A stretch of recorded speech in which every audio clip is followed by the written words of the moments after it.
Hello students, स्वागत है आप सभी का हमारे यूट्यूब चैनल पर। आज की इस वीडियो में हम सॉल्व करेंगे क्लास 10 मैथ वास्तविक संख्याएं रियल नंबर के प्रश्नावली 1.1 को। इससे पहले अगर आप चैनल पे नए हो तो चैनल को सब्सक्राइब कर लें ताकि अगली वीडियो जो मैं बनाऊँ उसका नोटिफिकेशन आप तक पहुँचता रहे। और हाँ, वीडियो के डिस्क्रिप्शन में व्हाट्सएप ग्रुप का लिंक दिया गया, तो वहाँ से जाके व्हाट्सएप ग्रुप से ज्वाइन हो सकते हैं। वहाँ पर मैं विज्ञान से रिलेटेड अपडेट पोस्ट करता रहता हूँ। तो चलिए बिना टाइम वेस्ट किए शुरू करते हैं आज की क्लास। अभ्यास 1.1 का पहला क्वेश्चन है, निम्नलिखित संख्याओं को अभाज्य गुणनखंडों के गुणनफल के रूप में लिखिए। पहला क्वेश्चन है 140। तो 140 का हमें अभाज्य गुणनखंड करना। तो जैसे हम कक्षा 8 में संख्याओं का अभाज्य गुणन करते थे उसी तरह से यहाँ भी करना है। 140 का अभाज्य गुणनखंड। तो यहाँ पे देखो, अंतिम में अगर 0 रहेगा, किसी भी संख्या का अंतिम अंक 0 रहेगा या सम संख्या रहेगी तो किससे डिवाइड होगी? 2 से। तो यहाँ देखो 0 है तो 2 से पहले इसको डिवाइड करते हैं। तो 2 से थे 14, तो यहाँ 7 और 0, फिर 2 से काटेंगे। 3 दूना 6, तो 6 यहाँ पे 7 था, एक बचा और ये नीचे उतरा 0, तो 10, 5 दूना 10, 35। और यहाँ देखो 35, 5 आ गया, तो 5 2 से तो नहीं कटेगा, 3 से भी नहीं कटेगा, तो 35 5 से कटेगा। 5 सते 35 और 7 करनी 7। तो हमें 140 का अभाज्य गुणनखंड क्या मिला? 2। यहाँ देखो 2 2 बार है, तो 2 के पावर 2 गुणे 5 गुणे 7। इसी प्रकार 156 का करते हैं। तो 156 का अभाज्य गुणनखंड 2 से काटते हैं, 7 दूना 14 और 8 दूना 16, फिर 2 से कटेगा, 2 तिया 6 और 9 दूना 18, तो फिर 3 से कटेगा, 13 तिया 39 और 13 अभाज्य संख्या, तो 13 से ही कटेगा। तो 156 का हमें अभाज्य गुणनखंड क्या मिला? 2 2 बार है, तो 2 की पावर 2 और गुणे में 3 इंटू 30। इसी प्रकार 3825 का अभाज्य गुणनखंड याद करना। तो 3825 का भी इसी प्रकार से कर लेंगे। तो यहाँ देखो अंतिम में 25 है, तो 25 2 से तो नहीं कटेगा, 3 से देखते हैं। हाँ, 3 से कट जाएगा। 3 एक अंतिम 3, 3 दूना 6, फिर हो जाएगा 22, 7 त्रिक 21 और फिर 22 में से 21 घटाओगे 1 आएगा, 5 15, 5 तिया 15। अब 1275 है, तो 4 तिया 12, 3 दूना 6, हाँ ये भी 3 से कटेगा, तो 3 चौके 12, 3 दूना 6 और 5 तिया 15, 425। अब 425 3 से कटेगा कि नहीं? 3 एक अंतिम 3, 3 चौके 12 नहीं कटेगा, तो 5 से अभी कटेगा, तो 8 पंजे 40 और 5 25, यानी 85 बार जाएगा। फिर 5 से करेंगे, 17 पंजे 85, 17 बार संख्या है तो 17 से कटेगा, आ गया एक। तो हमें 3825 का अभाज्य गुणनखंड क्या मिला? यहाँ देखो 3 2 बार है, तो 3 का स्क्वायर कर देंगे, इंटू 5 भी 2 बार है, 5 का स्क्वायर इंटू 17।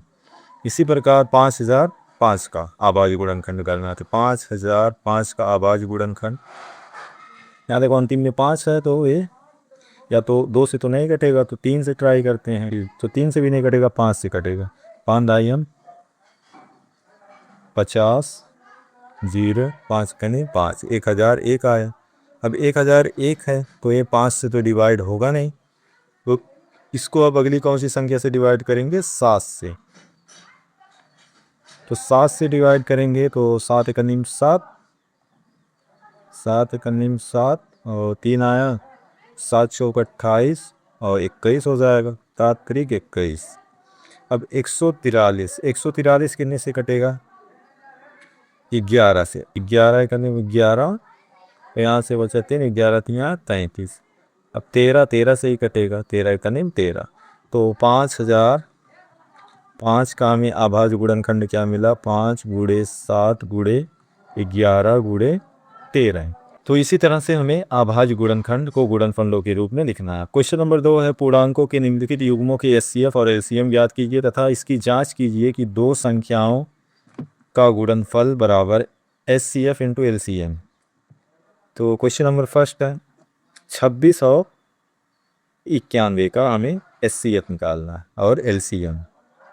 तो 26 का अभाज्य गुणनखंड करेंगे, तो जैसे पिछली बार किए थे उसी प्रकार 26 तो 2 से काटेंगे 13, फिर 13 एकनी 13, तो 26 का, सॉरी 13 एकनी 13, तो 26 का आवाज गुणनखंड क्या हमें मिला, 1 गुणे 2 गुणे 13।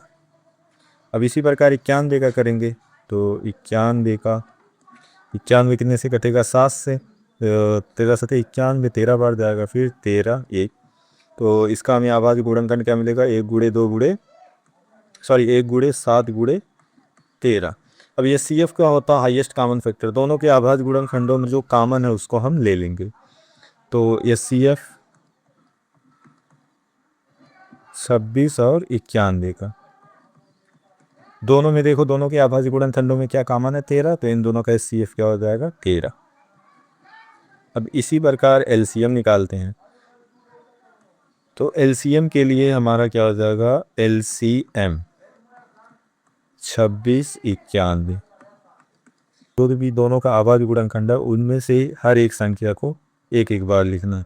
1 गुणे 2 गुणे 7 गुणे 13, तो 7 दूना 14, 14 गुणे 13 बराबर कितना हो जाएगा, 182। तो हमें LCM कितना मिला, 182। अब हमें क्या जांच करना है, दो संख्याओं का गुणनफल equal to SCF into LCM। तो दोनों संख्याओं का गुणनफल यानी दो संख्या जिसका हमने SCF निकाला है, वो दोनों संख्या क्या है, 26 गुणे 91, और SCF कितना है, 13 गुणे 182। दोनों क्या आना चाहिए, बराबर। तो गुणा करके देख लो, 26 गुणे 91 बराबर 23 66 बराबर 13 गुणे 182 बराबर क्या आएगा, 23 66। यही हमें दिखाना था कि दोनों बराबर होना चाहिए। इसी प्रकार दूसरे में देखते हैं, दिया 92 का आभाज्य गुणनखंड करते हैं। तो 92 2 से कटेगा, और 4 दूना 8, और 6 तिया, और सॉरी 6 दूना 12, फिर 2 से 2 दूना 4, और 2 तिया 6। अब 23 क्या आभाज्य संख्या, तो 23 से ही कटेगा, 23 एकनी 23। इसी प्रकार 510 का कर, इसका आभाज्य गुणनखंड 92 का हमें मिल जाएगा, 2 गुणे 23 गुणे 1। अब 510 का कर लेते हैं, 510 2 से काटेंगे, 2 दूना 4, और 1 5 दूना 10, फिर 1 5 दूना 10, 255, 255 24, 3 से कटेगा, 8 तिरिक 24, 5 तिया 15, 85 5 से कटेगा, 17 पंजे 85, 17 आवाज संख्या 2 17 से कटेगा, 17 का नहीं 17। 510 का हमें आवाज गुणनखंड क्या मिला, 2 गुणे 3 गुणे 5 गुणे 17 गुणे 1। अब SCF इसका क्या होगा, SCF ऑफ 510 कामा 92 का SCF, दोनों में कौन कौन सी संख्या कॉमन है, 2 कॉमन है, और 3 इसमें नहीं है, 5 भी इसमें 17 है, तो केवल 2 ही कॉमन है। तो इन दोनों का SCF क्या मिलेगा, 2। अब LCM याद करना, तो LCM 510 कामा 92 तो कितना हो जाएगा, सब में से एक एक बार एक एक संख्या को लिखना है। तो यहाँ देखो 2 है, यहाँ भी 2 है, तो इसको केवल एक बार लिखना है, 2 गुणे 2। तो यहाँ 2 है, यहाँ नहीं है, तो इसको फिर से लिखेंगे, 2 गुणे 3 गुणे 5 गुणे 17 गुणे 23, सबका गुणा कर लेंगे। तो 2 दूना 4, 4 तिया 12, 12 गुणे 5, 12 पंजे 60, और 60 गुणे 17 गुणे 23 कितना आ गया, 23,460 हमें LCM मिला। अब हमें जांच करना था, तो जांच कर लो, जांच दोनों संख्याओं का गुणनफल। तो दोनों संख्याएं क्या थी, 510 गुणे 92 बराबर SCF LCM। तो SCF कितना था, 2 गुणे SCF 23,460 गुणे 2 करेंगे तो ये जाएगा 46,920। अब यहाँ 510 गुणे 92 कर लेते हैं, तो 510 गुणे 92 करके देखो कितना आया, 46,920। यही हमें दिखाना था कि दोनों बराबर हैं। अब ये तीसरा क्वेश्चन 336 और 54 ये होमवर्क के लिए, तो होमवर्क पे करके देखना कि तुम लोग कर पा रहे हो कि नहीं। तीसरा क्वेश्चन, अभाज्य गुणनखंड विधि द्वारा निम्नलिखित पूर्णांकों की एचसीएफ और एलसीएम ज्ञात की। तो अभाज्य गुणनखंड विधि जैसे अभी हम एचसीएफ और एलसीएम ज्ञात किए तो उसी प्रकार से ज्ञात करना है। तो पहला 12, तो 12 का अभाज्य गुणनखंड क्या होगा, 1 गुणे 2 गुणे 2 गुणे 3। 15 है, 15 का अभाज्य गुणनखंड 1 गुणे 3 गुणे 5। 21 है, 21 का अभाज्य गुणनखंड 1 गुणे 3 गुणे 7। जैसे हम आवाज गुणनखंड निकाले हैं पहले क्वेश्चन में, उसी प्रकार निकालना है इसका भी, ठीक है। अभी में एचसीएफ ज्ञात करना है, तो ये एचसीएफ इन तीनों संख्याओं का क्या हो जाएगा, तीनों में कौन सी संख्या कॉमन है, 3, तो ये एचसीएफ हमें कितना मिला, 3। एलसीएम ज्ञात करना है, एलसीएम तो तीनों के आवाज गुणनखंडों में जो भी संख्या है उसको एक एक बार लिखना है, और जो दोनों में कॉमन है उसको केवल एक ही बार लिखना है, ठीक है। तो हो जाएगा 1 इंटू 2 इंटू 2 इंटू 3, देखो तीनों में है तो उसको केवल एक ही बार लिखना है, इंटू 5 इंटू 7 बराबर 4 4 3 12 12 5 60 7 60 गुणे 7 बराबर 420। तो एलसीएम हमें क्या मिला, 420 और एचसीएफ 3। इसी प्रकार 17 और 21 का, तो 17 का अभाज्य गुणनखंड, क्योंकि 17 अभाज्य संख्या है तो इसका अभाज्य गुणनखंड क्या होगा, 1 गुणे 17। 23 का भी होगा 1 गुणे 23, क्योंकि 23 अभाज्य संख्या। 29 का भी वही होगा 1 गुणे 29। अब इन दोनों का एचसीएफ, तीनों का एचसीएफ, तीनों में देखो एक ही संख्या केवल काम करना 1, तो एचसीएफ क्या हो जाएगा 1। अब एलसीएम बराबर, तीनों में कोई भी, तीनों अभाज्य संख्या है तो तीनों का एलसीएम क्या होगा, 17 गुणे 23 गुणे 29। गुणा करो, दो आएगा वही आंसर होगा, 17 गुणे 23 गुणे 29, 339 एलसीएम। अब इसी प्रकार तीसरा भी करना, 8 9 और 25 का एचडब्ल्यू है, करके देख लेना। चौथा पे आ जाते हैं, एचसीएफ 360 और 657 का दिया है 9, तो हमें एलसीएम ज्ञात करना है। तो फार्मूला क्या था, फार्मूला होता है HCF a comma b into LCM a comma b equal to a into B.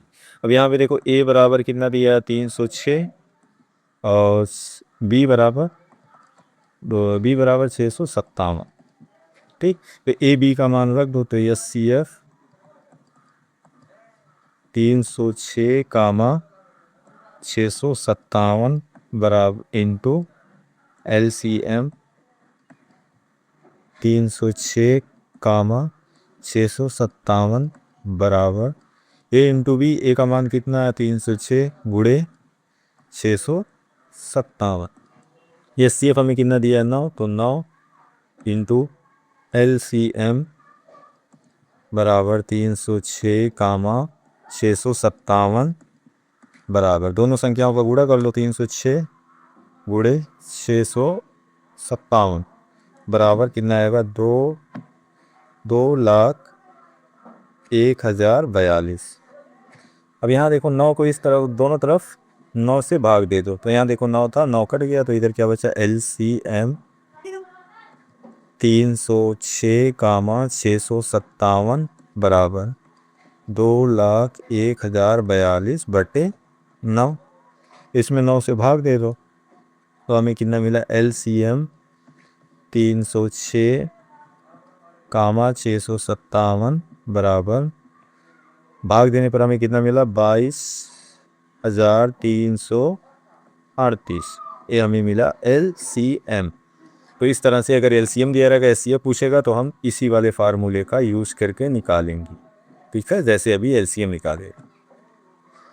पांचवा क्वेश्चन है, जांच कीजिए क्या किसी प्राकृतिक संख्या n के लिए 6 पावर n अंक 0 पर समाप्त हो सकती है।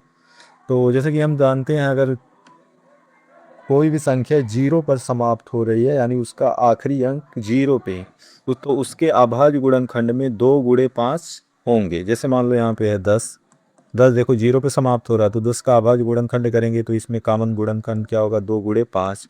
20 को ले लो तो 20 में 2 गुणे 5।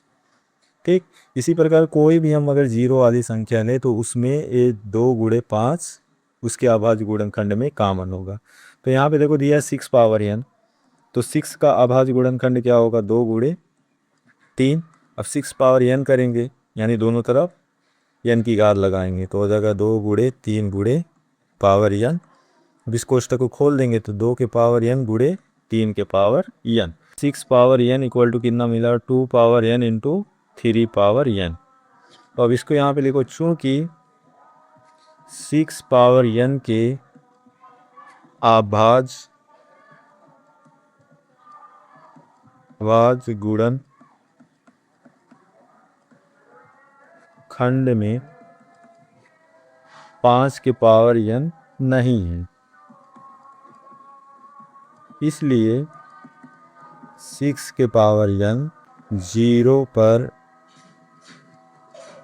समाप्त नहीं हो सकती, यानी n के किसी भी प्राकृतिक मान के लिए 0 पर समाप्त नहीं हो सकती।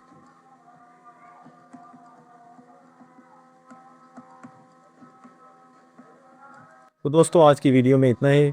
वीडियो अच्छी लगे तो लाइक करें और अपने दोस्तों के साथ शेयर करें। बाकी का जो क्वेश्चन है वीडियो लंबी होने के कारण हम उसको अगली वीडियो में सॉल्व करेंगे। तो मिलते हैं अगली वीडियो में।